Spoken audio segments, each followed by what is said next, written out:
So I'm going to present you top 100 MCQs on economies and 5-year plans. Of course, economy will call 5-year plan to ahi pore aru logote NITI Aayog ahi pore. So এই questions খিনি বহুত important হ'ব আপোনালোকৰ exam like APSC যিবিলাক exam হয় research assistant হ'ল বা APSC prelims বা তেনেকুৱা government examinationsৰ কাৰণে বহুত important হ'ব পলম নকৰি start কৰো আহক First question is the best indicator of economic development of any country is per capita income. So মই অলপ সময়টো কম কৰিবৰ কাৰণে ইয়াত অপচনখিনি দেখুৱাই গৈছো আপোনালোকে সেইভাগে ভালকৈ পঢ়িবলৈ চেষ্টা কৰিব Okay, so best indicator of economic development of any country is per capita income. Which of the following explains economic growth? Increase in per capita production, increase in per capita real income, structural change in the income economy. All of the above. So per capita production boha, ba per capita real income boha, ba structural change boha, ei gotekhini asolte economic growth toke bujai. Then economic development is characterized by structural change in the economy, change in the occupational structure. A duita emili, both A and B actually characterizes economic development. And underdeveloped economy is characterized by state of deprivation of large proportion of population. যদি large population tour, মানে আমাৰ population of maximum শতাংশই যদি deprive হৈ থাকে, যদি কিছুমান অভাৱ পায়, অভাৱ মানে obviously economic point of view পৰা কৈছো, তেতিয়া আমি কম সেই ইকনমিখনক underdeveloped economy. Next question. Scarcity of capital, technological backwardness, and unemployment are generally found in underdeveloped countries. Scarcity পোৱা যায় সবতে ক্যাপিটালত হোক বা technological backwardness দেখা যায় বা unemployment দেখা যায় ক'ত দেখা যায় underdeveloped countries. Which of the following denotes an underdeveloped economy? High level of inequality, low level of capital productivity, a relatively closed economy. So option hobo all of the above.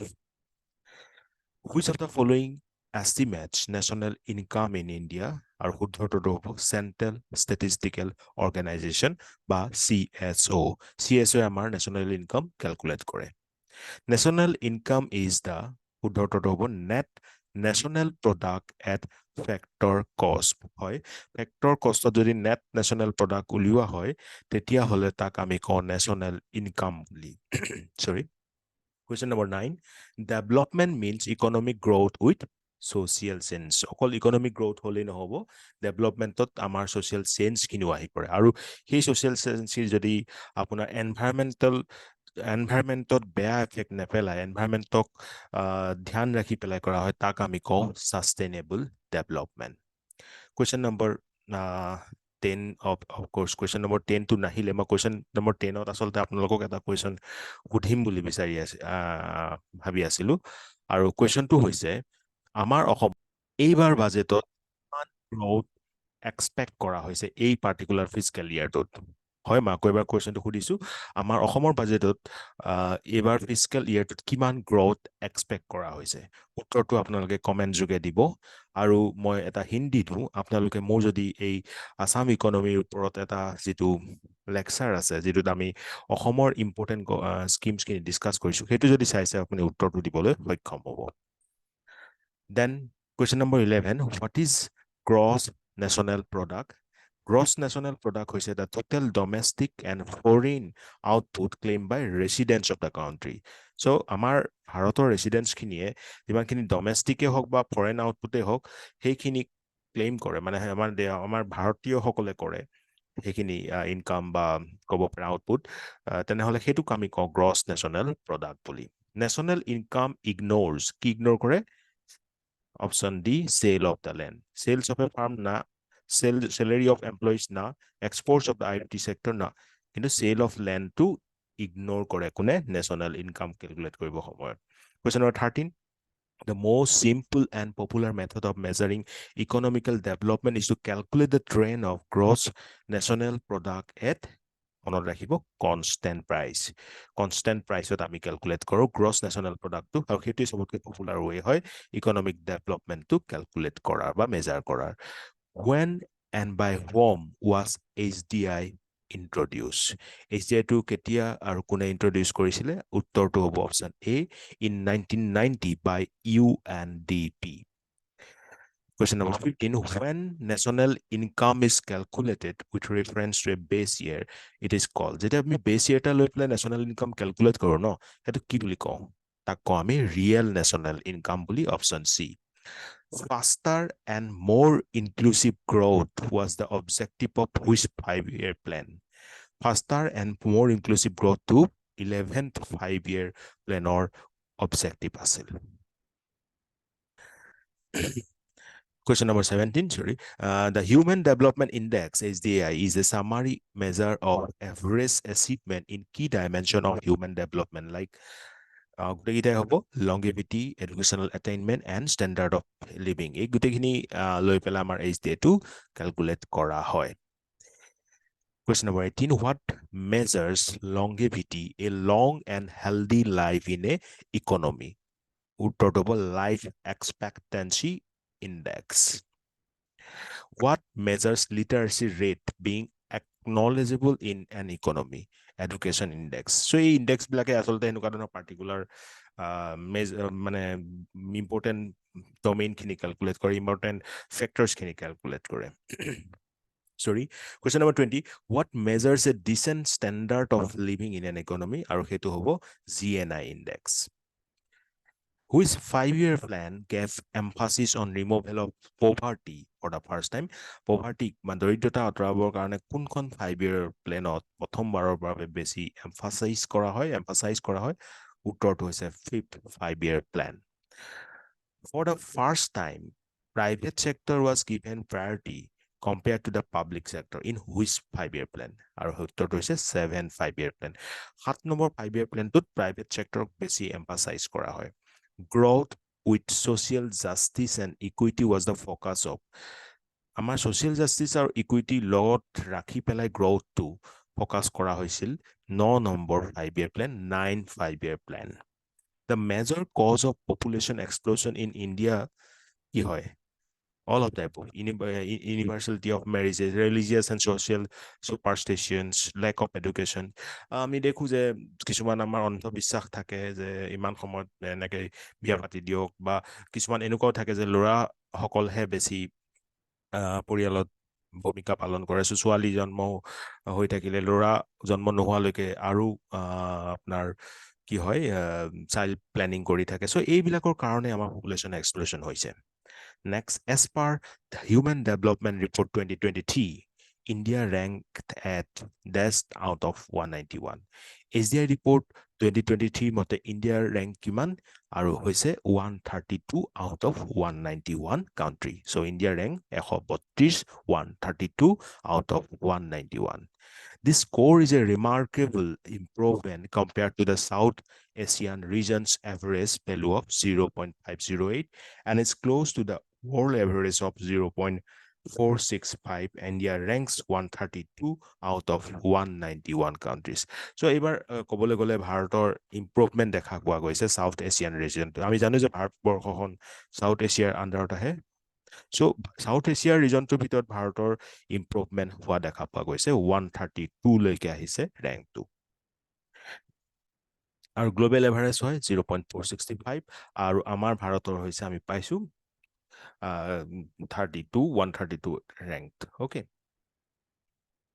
Then HDI fails to show the wide discrepancies of in the blank within a country, income and gender bias. So HDI কিন্তু income and gender bias to ভালকৈ দেখুৱাবলৈ সফল হোৱা নাই, income and gender bias to. 27, according to the poverty lines of the World Bank, people earning and spending less than dash fill in the blank a day in India are considered living below subsistence level. So সেইটো হ'ব আপোনাৰ US dollar 2.15, মনত ৰাখিব US dollar 2.15 per person per day, তাতকৈ কম হলে মানুহবিলাক দৰিদ্ৰ সীমা ৰেখাৰ তলত থাকে বুলি কোৱা হ'ব। If in an economy, এইটো মনত ৰাখিব, এইটো ইম্পৰ্টেণ্ট হয়, $2.15 কিহৰ কাৰণে ইম্পৰ্টেণ্ট? কাৰণ এতিয়া ৰিচেণ্টলি এইটো চেঞ্জ হৈছে, সেইটো কাৰণে মই নতুন ভেলুটো ইয়াত দিছো। এয়া যদি মোৰ এই ভিডিঅ'টো যদি আপোনালোকে ভৱিষ্যতত মানে আপোনালোকৰ সময়ত চাই আছে পাছত আজি যেনেকে মই এতিয়া 26 আগষ্ট 2023 কথা কৈছো, আপুনি চাপোজ 2029 এই ষ্টেটিক্স কুৱেশ্যন বিলাক একেই থাকে প্ৰবেবিলিটি, কিন্তু এনেকুৱা ভেলু বিলাক আপোনালোকে এবাৰ নিশ্চয় চেক কৰি ল'ব। 2024 চনত চাইছে তেনেহলে এই ভেলুটো চেক কৰিব নিশ্চয় হা। Question number 28. If in an economy most of the people are living below subsistence level, it is called. যদি আমাৰ এখন ইকনমিত মানে বেছিভাগ মানুহে যদি আমাৰ সাবসিস্টেন্ট লেভেলতকৈ তলত থাকে, সেইটো কওঁ আমি absolute poverty বুলি। In an economy, there is a huge gap in the level of incomes of its people. It is called relative poverty. যদি ইনকাম বিলাকৰ মাজত মানুহৰ ইনকাম বিলাকত এটা ডাঙৰ গেপ থাকে, তেনেহ'লে এইটো কওঁ আমি ৰিলেটিভ পভাৰ্টি। কিন্তু মেক্সিমাম যদি সেই সাবসিস্টেন্স লেভেলতকৈ কমত থাকে, সেইটো কওঁ আমি absolute poverty. Question number 30. The MPI identifies fill in the blank across health, education, and living standards. Of course, E identify কৰে অপশন সি ডিপ্ৰাইভেশ্যন, কিমান কম থাকে সেইটো আইডেন্টিফাই কৰে। Steel is a fill in the blank industrial sector. Steel to এটা capital intensive industrial sector হয়। Next question 32. Railways are naturally the fill in the blank of transportation for large scale industry like steel.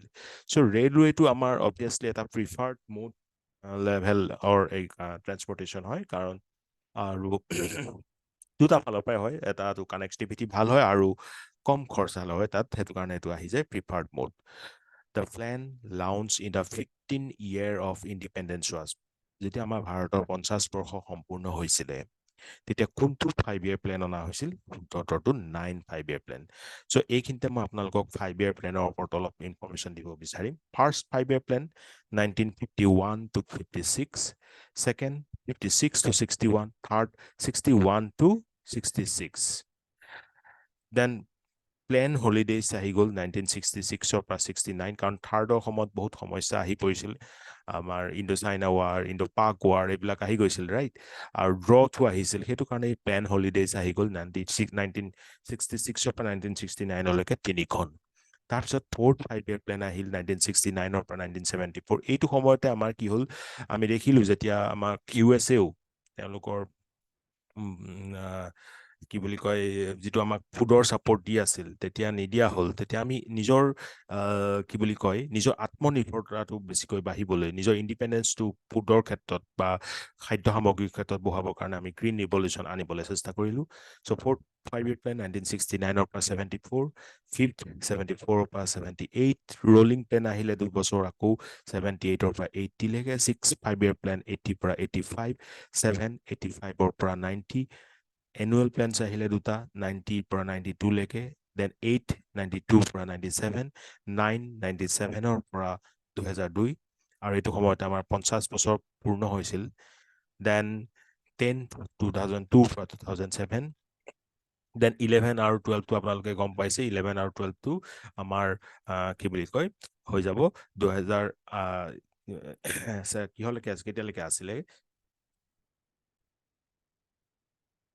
পৰা 12লৈকে, আৰু 12টো 2012 পৰা 17লৈকে, আৰু তাৰ মাজতে আমি গম পাওঁ যে আমাৰ নীতি আয়োগ আহি গৈছিলে, নীতি আয়োগৰ পাছত এইখিনি কি হৈ যায়, নীতি আয়োগে ৰিপ্লেচ কৰি দিয়ে। 2015 চনৰ জানুৱাৰী 1 মাহত আমাৰ 1 জানুৱাৰীত নীতি আয়োগখন আহিছিল। এতিয়া আমি 5-year প্লেনটোৰ ওপৰত আৰু আমাৰ ভাৰতৰ প্লেনিঙৰ ওপৰত অলপ বিশেষকৈ চাই লওঁচোন আহক।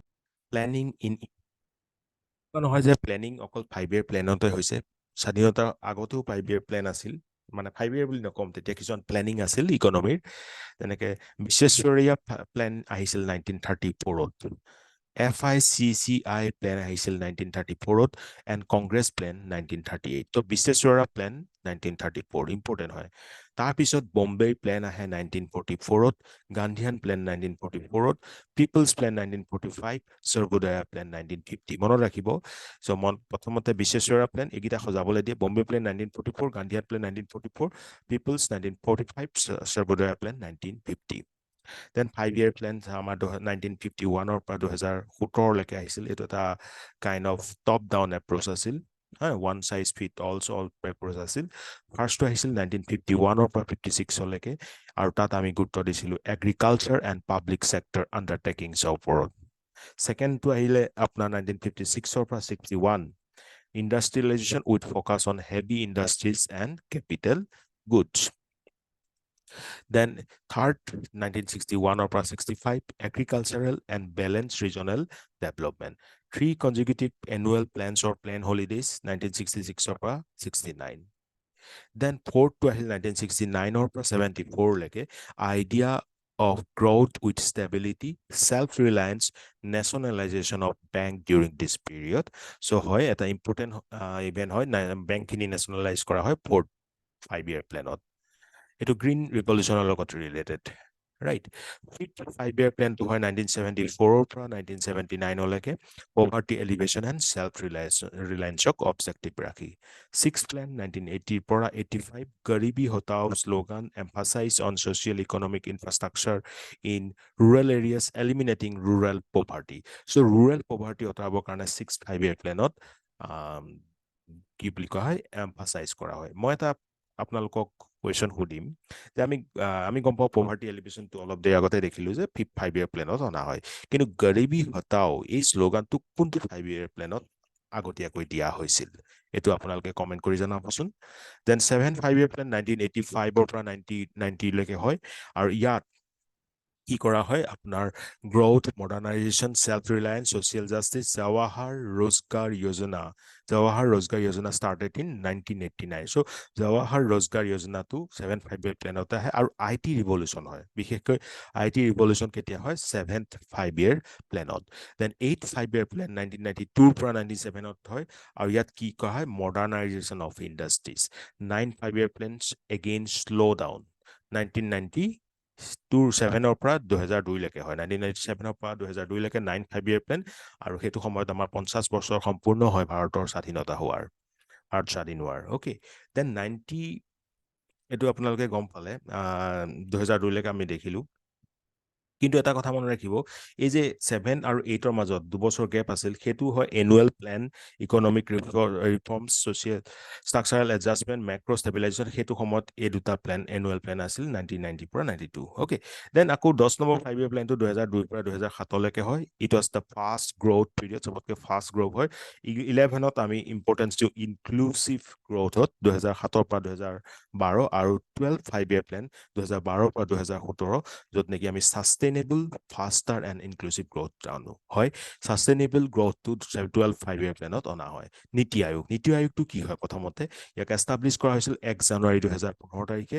গভৰ্ণমেণ্টে ইয়াক থিংক ট্যাঙ্ক অফ গভৰ্ণমেণ্ট বুলি কোৱা হয় ই প্ল্যানিং কমিশনক ৰিপ্লেস কৰে ইয়াৰ ষ্ট্ৰাকচাৰ বুলি ক'বলৈ গ'লে প্ৰথম চেয়াৰপাৰসন হৈছে আমাৰ prime minister of India then governing council থাকে regional council থাকে special invitees থাকে and then full time organizational framework like ekhini full time organizational framework chairman vice chairman full time members part time members ex officio chief executive officer CEO থাকে secretary থাকে then ইয়াৰ আপোনালোকে যদি foundational পিলাৰ্স বুলি কয় কি হয় main হয় cooperative federalism এবাৰ এপিএসসি মেইনছত সুধিছে যে নীতি আয়োগৰ মেইন কামটো কি হয় ই এটা কোঅপাৰেটিভ ফেডাৰেলিজম আনে right then competition ane right knowledge and innovation hub planning for implementation then functions hoise ki shared national agenda cooperative and competitive decentralization centralized planning enukwa agogote top down nohoy to bottom up approach hoy asolte vision and scenario planning network of expertise capacity building monitoring and evaluation sorting interdepartmental conflicts development sustainable participatory inclusive যদি আমি ডিফাৰেন্সটো চাওঁ planning কমিশনৰ লগত planning commission limited role of ষ্টেটৰ কিমান role নাছিল কিন্তু নীতি আয়োগত greater and significant role of ষ্টেটৰ ৰোল বাঢ়ি যায় নো provision of regional council in case of planning commission but provision of regional council in case of NITI Aayog.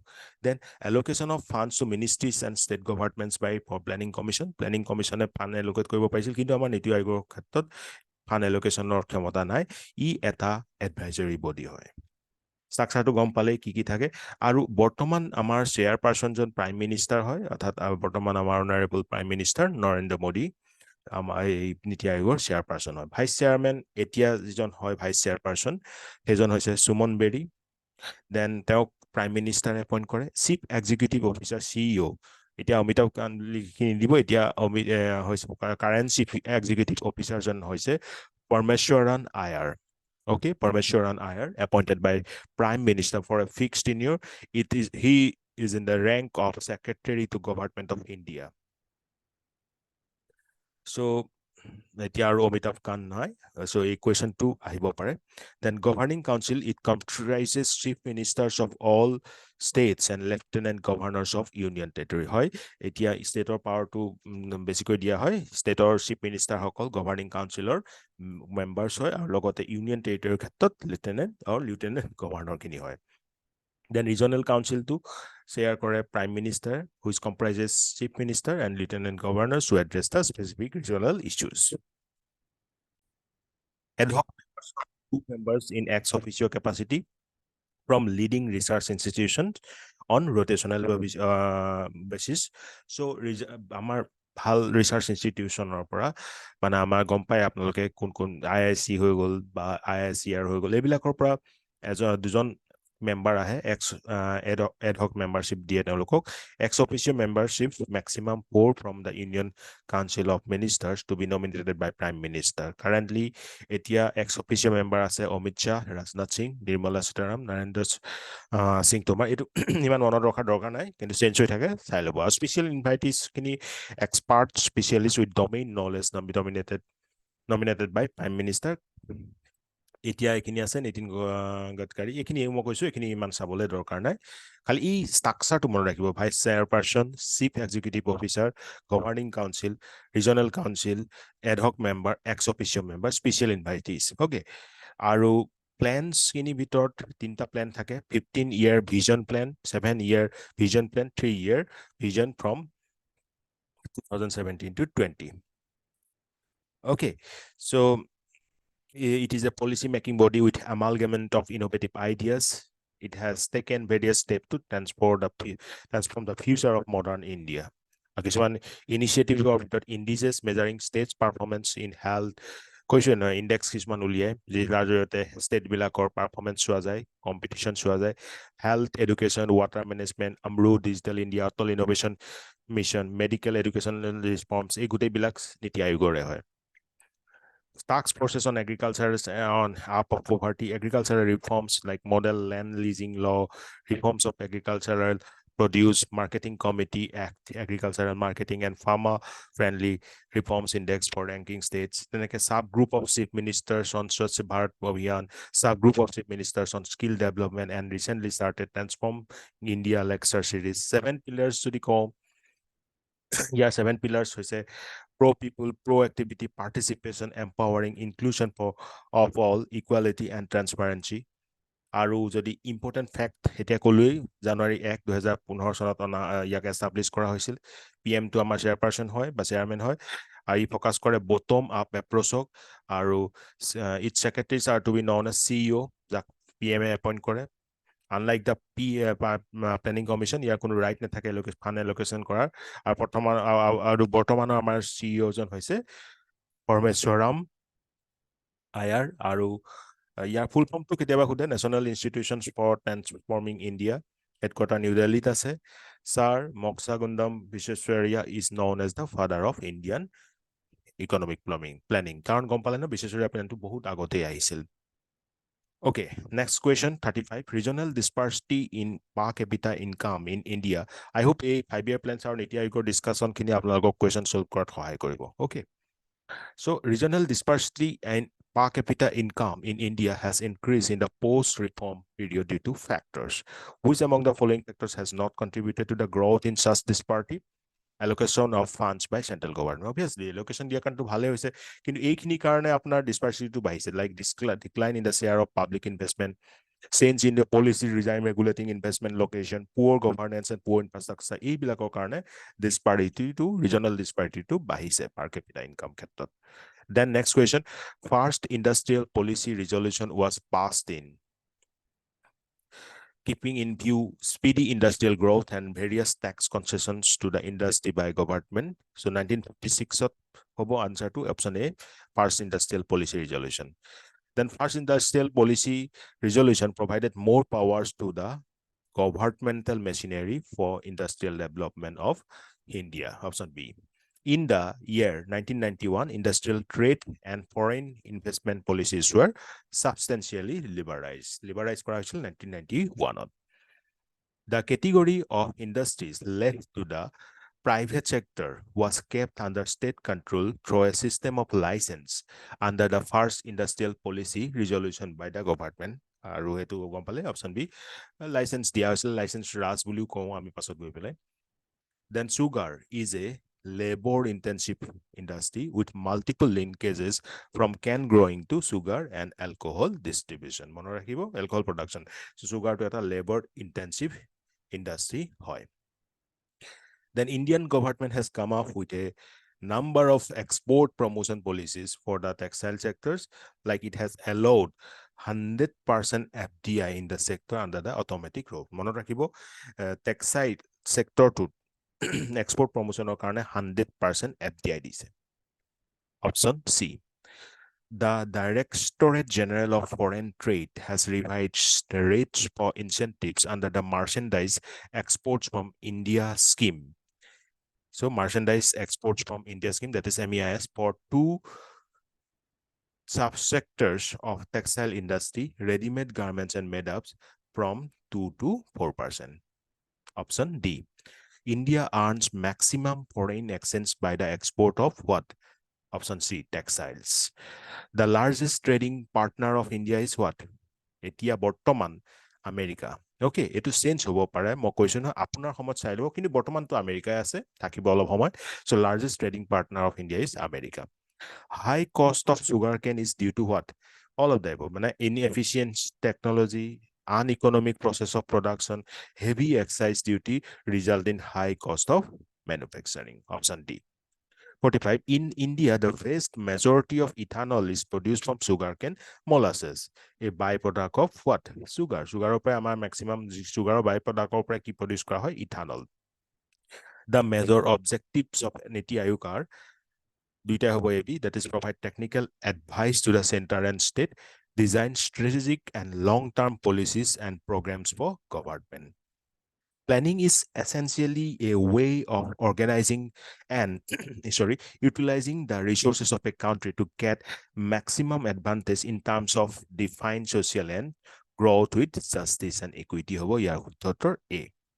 The main objective of economic planning in India, that is a higher rate of growth and fuller employment opportunities, a greater degree of economic equality than earlier possible under free enterprises, larger provision for capital formation to accelerate the rate of growth. Question number 49. What was the motto or slogan of 9 5-year plan? Growth with justice and equity. Mone rakhibo 9 5-year plan tour slogan asil growth with justice and equity. Question number 50. India has one of the world's highest number of billionaires, but has extreme income inequality. Being a vast informal economy as barely 1% of Indian pay income tax. So, India, আমি জানোৱে Oxfam report to আপোনালোকে পাইছে চাগে বিলিয়নিয়াৰ্স বহুত আছে বিলিয়নিয়াৰ্স মানে কি হয় আছে কিন্তু ম্যাক্সিমাম শতাংশ আমাৰ দৰিদ্ৰতাৰ হেৰিয়ৰ ভিতৰতে আহে দৰিদ্ৰ হয় পোৰ হয় আৰু মাত্ৰ 2% of India হে income tax pay কৰে. Option B. Atmanirbhar Bharat scheme focuses to enhance imports substitution export industrialization. So import to substitute কৰি আমি নিজেই নিজৰ ওপৰতে মানে ইন্ডিপেন্ডেন্স মানে নিজৰ ওপৰতে সাবল কি বুলি কম আমি সাবলীকতাটো মানে নিজেই বস্তুবিলাক প্ৰডিউস কৰিম বাহিৰৰ পৰা ইম্পৰ্ট কৰাতকৈ হেতু ওপৰত গুৰুত্ব দিছে so import substitution export industrialization আমি প্ৰডিউস কৰি প্লা আনক বেছিম so export industrialization both A and B. Then question number 52. Regional development means economic development for all the regions by dash and dash. So ki hobo egute gita hobo exploiting various natural and human resources, increasing per capita income, increasing living standard of the people. Modernization as a planning goal meant a change in the structural and institutional setup of an economic activity which could transform a feudal and colonial economy into a progressive and forward-looking economy. So structural and institutional change অনাটোকে আমি মডাৰ্ণাইজেশ্যনৰ প্ৰথম গোল বুলি কওঁ। So এই হ'ব উত্তৰটোৰ। Indian planners chose the path of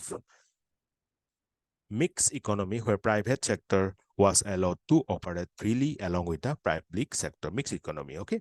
The planned holiday in India was observed from 1966 or 1969.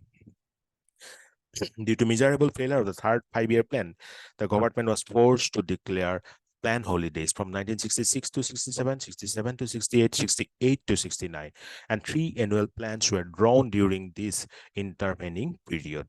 1966 to 67, again, there was a problem of growth. Fifth five-year plan aimed at the growth of globalization. Option B, to provide large-scale employment and remove poverty through anti-poverty programs. Growth process in India started from here. Then seventh five-year plan aimed at what? Etu eta moi yar uttortu yad dia nai. Yar uttortu apnaloke hindi disu.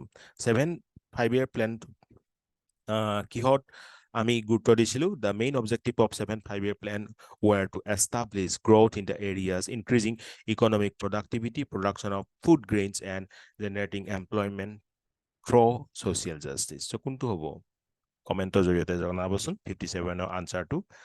Then per capita income, the per capita income of India is in the year 2023 is 98,374. That is $1,191.72 হয়। Okay, আৰু এটো increase হৈছে আগৰ যেটো আছিল তাতকৈ increase হৈছে। Then opportunities like Mahatma Gandhi National Rural Employment Guarantee Act, Manrega, has been implemented to provide what? এগুটেখিনি হ'ব আমি প্ৰথম কথা 100 days manual labor, unskilled manual labor দিয়া হৈছে আৰু wages কিনি state minimum wagesৰ under দিয়া হয় বৰ্তমান 117 টকা unskilled work আৰু 120 টকা skilled আৰু equal payment for men and women হয়। মনত ৰাখিব Mahatma Gandhi national rural employment guarantee act 2005 হয় যাক আমি মানৰেগা বুলি কওঁ যাক national rural employment guarantee act বা NREGA বুলিও কোৱা হয়। এটো এটা ইণ্ডিয়াৰ সোশিয়েল ওয়েলফেয়াৰ মেজাৰ হয় that aims to guarantee the right to work। কি চনত লঞ্চ কৰা হৈছিল 2006 চনত কিন্তু এক্টটো পাছ কৰা হৈছিল 23 আগষ্ট 2005ত আৰু সেইটো সময়ত প্ৰাইম মিনিষ্টাৰ মনমোহন সিং আছিল। Okay, next, the economic reforms are initiated by Narasimha Rao government is 8 5-year plan. যেটো economic reform অনা হৈছিল হেতু 8 5-year plan অনা হৈছিল মানে নৰসিংহ ৰাও গভৰ্ণমেণ্টৰ সময়ত। Okay, Narasimha Rao government 8 5-year plan সময়ত আছিল। মই এতিয়া জাস্ট আপোনালোকক ইয়াৰ কৈছিলো ক'ব পাৰিব আপোনালোকে কোনটো ইয়াৰৰ কথা কৈছিল। The employment generating programs like Jawahar Rozgar Yojana was started in 7th 5-year plan. মনত ৰাখিব Jawahar Rozgar Yojana 7th 5-year plan অনা হৈছিল। 20-point program was launched in the year 1975 হয়।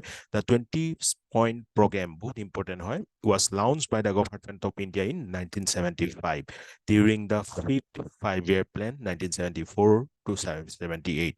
So 5th 5-year plan অসমত 20-point অনা হৈছিল 20-point program to. The program was first revised in 1982 and again in 1986. National Development Council was constituted in 6 August 1952. 6 August 1952, NDC. Economic pledging is in the concurrent list. In India, the concept of minimum needs and directed anti-poverty programs were the innovation of which 5-year plan? 5th 5-year plan. Minimum needs to our anti-poverty programs, directed anti-poverty program to 5th 5-year plan অসমত আমাৰ অনা হৈছিল।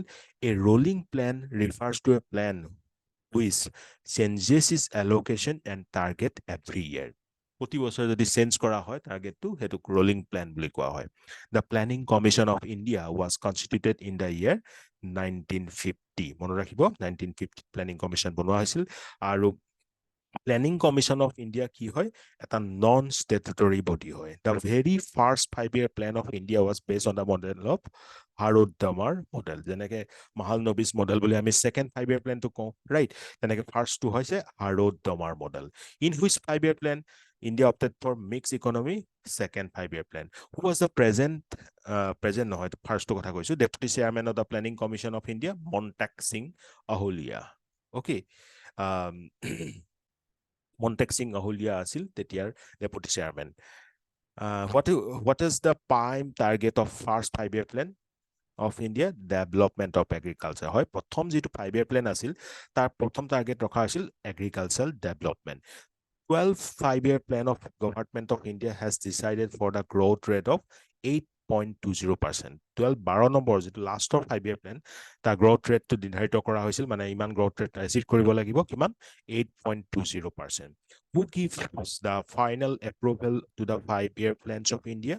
National Development Council NDC final approval দিয়ে দিছিল মানে okay approximately how much percentage of Indian population is still agriculturalists 58% ভাৰতত 58% মানুহ এতিয়াও agriculturalists হয় okay খেতিৰ ওপৰত নিৰ্ভৰ কৰে state budget 2022 announced that the Dash Jail premise would be developed as Northeast Freedom Fighters Memorial Park হয় যোৰহাট জেলৰ কথা কোৱা হৈছে যাক north east freedom fighters memorial park হিচাপে গঢ়ি তোলা হ'ব Assam's legendary freedom fighter Kuhol Kuor was hanged inside the Jorhat jail campus.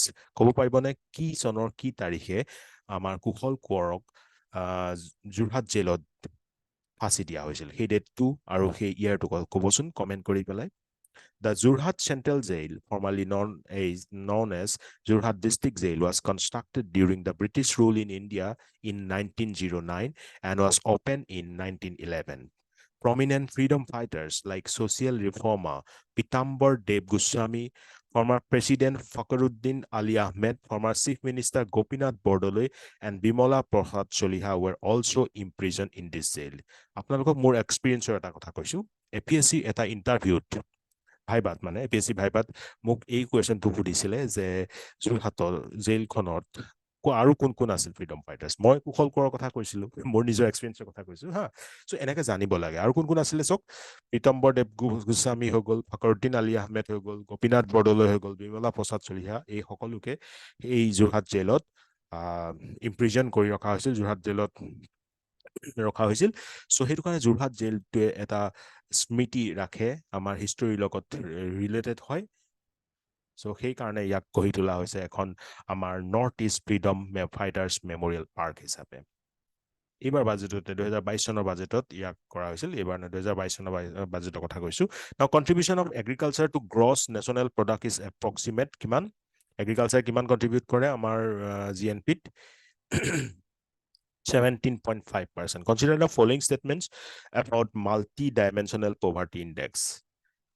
ইয়াৰ ভিতৰত কোনটো শুদ্ধ ইয়াৰ ভিতৰত প্ৰথমটো শুদ্ধ that is the global multi-dimensional poverty index was developed in 2010 by the Oxford Poverty and Human Development Initiative and the United Nations Development Program মনত ৰাখিব অকল UNDP নহয় 2010 চনত Oxford Poverty and Human Development Initiative আৰু UNDP মিলি পেলাই এই আপোনাৰ গ্লোবেল মাল্টি-ডাইমেনশনাল পভাৰ্টি ইনডেক্স তো আনিছিল ওকে আৰু আমাৰ ভাৰততো নীতি আয়োগে ইয়াৰ ওপৰত কাম কৰিছে অফকোৰ্স কিন্তু সেকেন্ডটো ভুল কাৰণ কিহৰ কাৰণে মই এতিয়া কৈছো ৰব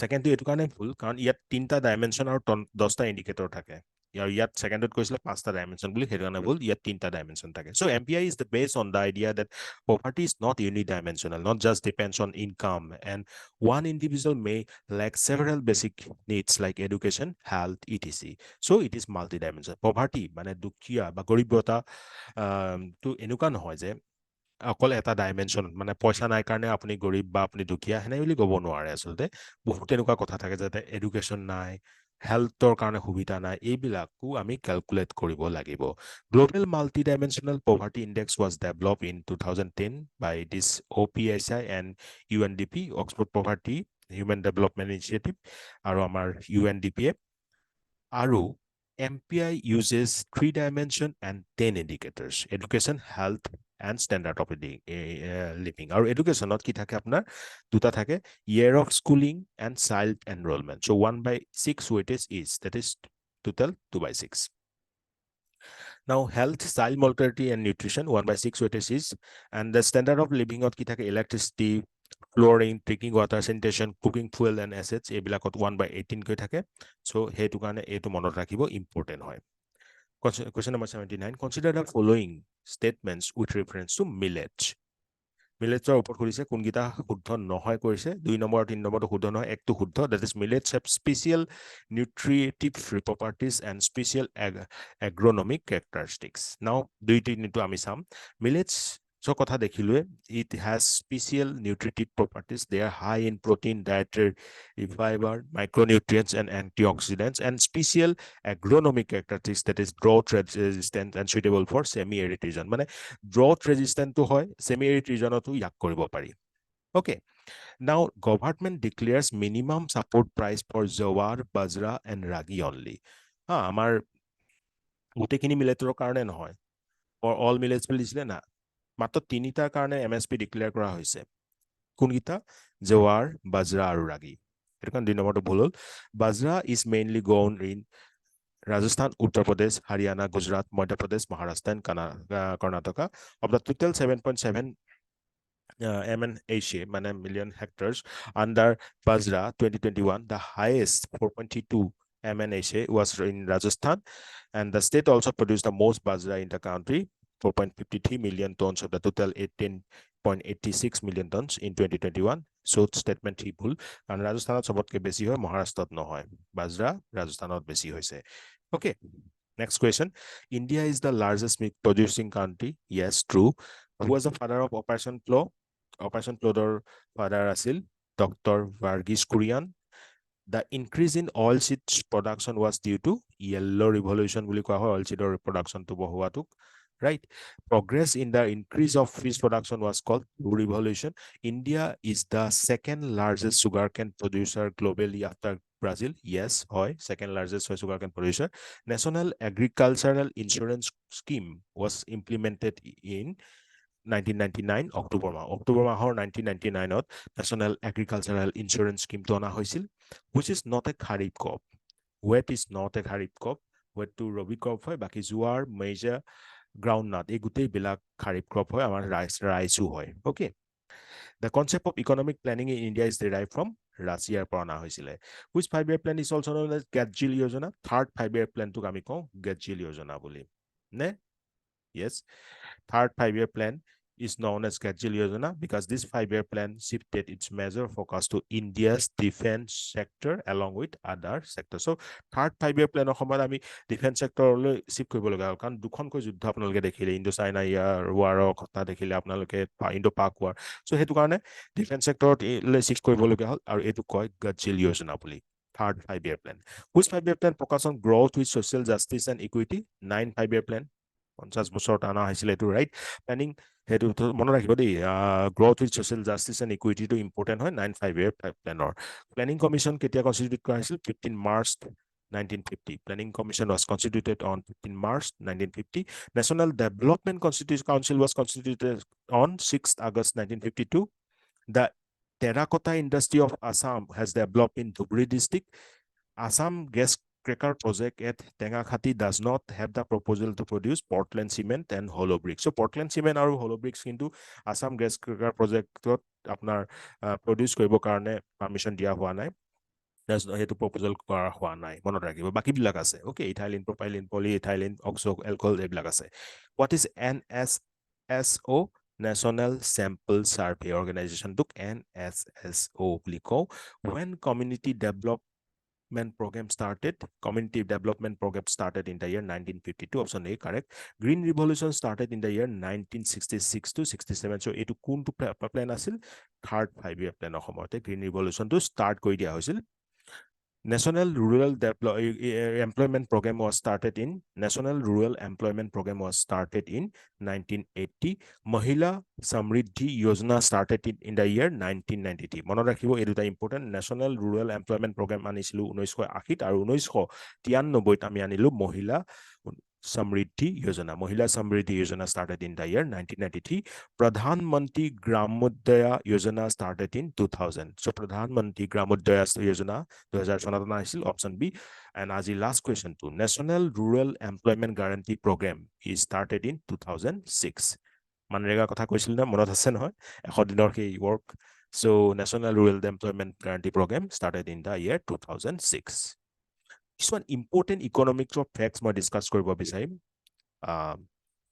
এইখিনিৰ পৰা আপোনালোকে ভিডিঅ'টো চাবও পাৰে বা কিন্তু যিসকল অকল কুৱেশ্যনছ খিনি বিচাৰে সেইখিনিতে আপোনালোকে লিড কৰিব পাৰে কিন্তু এইখিনি ইম্পৰ্টেণ্ট হয় okay so' gross domestic product goods and services produced within the territory of a country for specific time period is known as gross domestic products. যিমানখিনি goods service produce হয় আমাৰ এখন country territory ভিতৰত এটা particular সময় periodক আমি কওঁ GDP আৰু GDP at factor cost is at the production level price. Production levelত মানে exactly কিমান খৰচ হয় হেতু GDP at factor cost আৰু GDP at market price মানে হৈছে price at the market plus indirect taxes minus subsidy.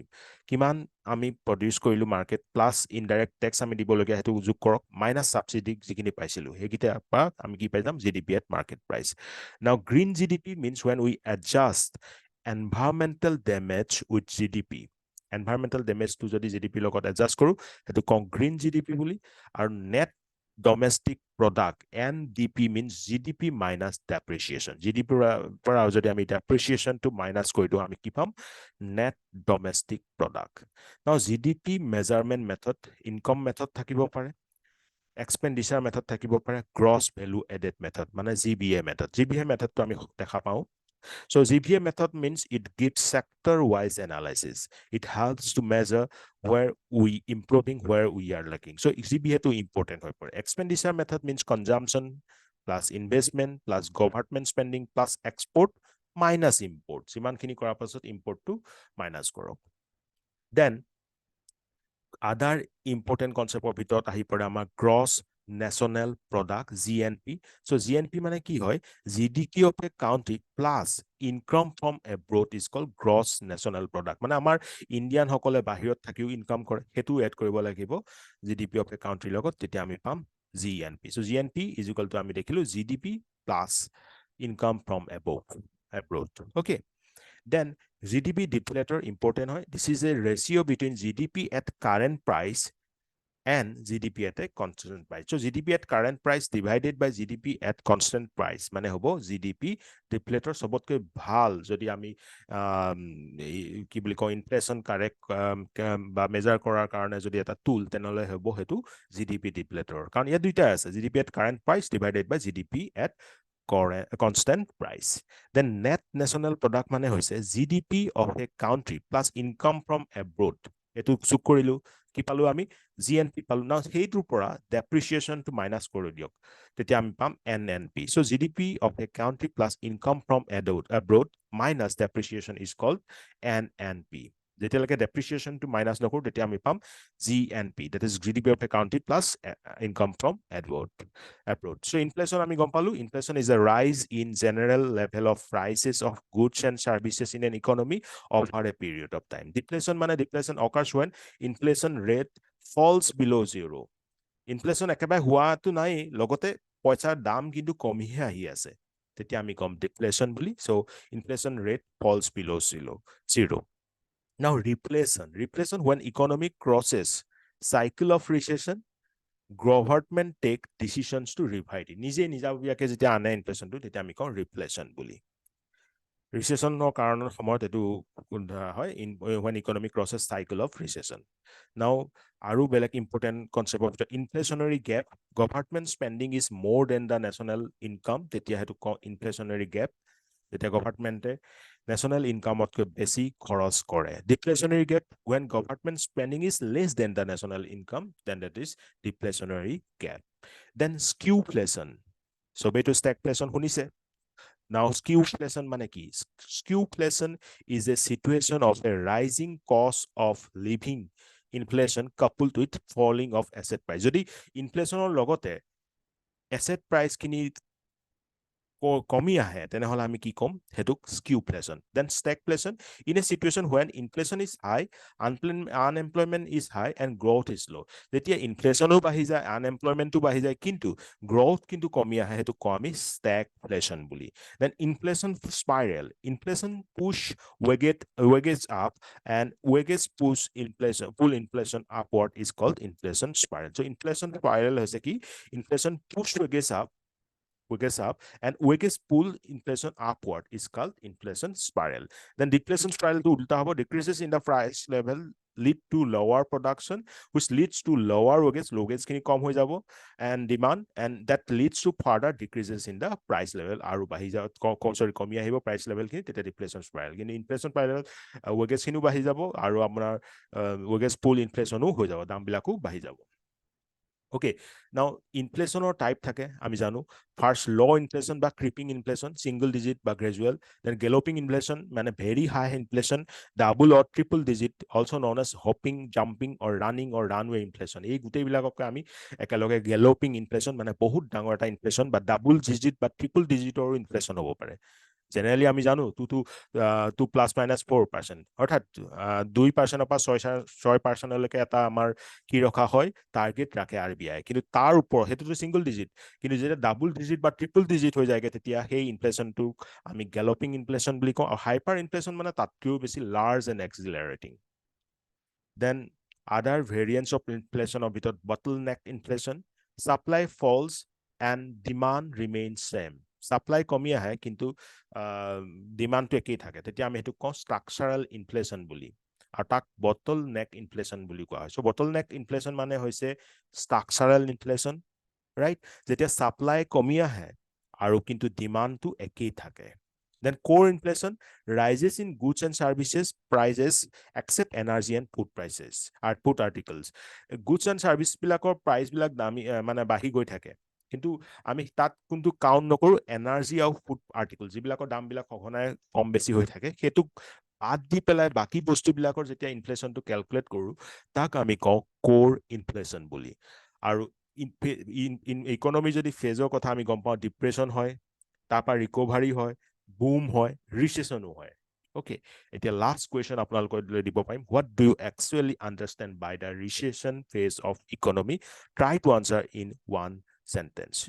So guys, I have discussed some important MCQs, 100 important MCQs along with the related facts with respect to Indian and with respect to Indian economy, Assam economy, and the 5-year plans and NITI Aayog. So I think this will be beneficial for you. So ইয়াতে আজি সেশনটো সামৰণি মাৰিছো। ধন্যবাদ।